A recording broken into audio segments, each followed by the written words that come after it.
Fall in the Ohio Valley, one of the most beautiful times of year here. The leaves are starting to change color. The air is still warm enough that you can be outside and enjoy that foliage. Normally, this happens, the peak fall foliage, the best colors on the leaves in late October across the Ohio River Valley. But that peak is dependent on a couple of different factors. First, sun exposure. We'll come back to that.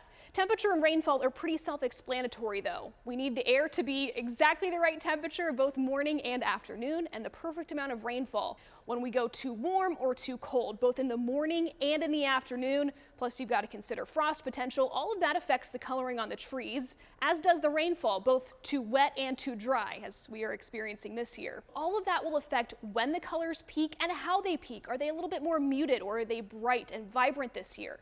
But that sun exposure, that's the whole ball game. So that's what we're going to talk about here.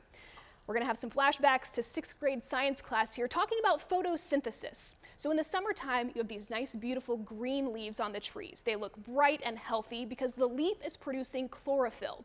This is how the leaf converts sunlight into energy. Photosynthesis. As we get into the fall though, and the days start getting shorter, the leaves are getting less sunlight every day. That's normal. It happens this time of year. That cues the leaf to stop producing chlorophyll. So the green coloring fades away naturally, and the natural color of the leaf can shine through in all of its glory. And that's when you get these beautiful colors, the yellow, the orange, the red, even the brown shading in the leaves. All of that, the natural coloring of the tree. Now, why is each tree different?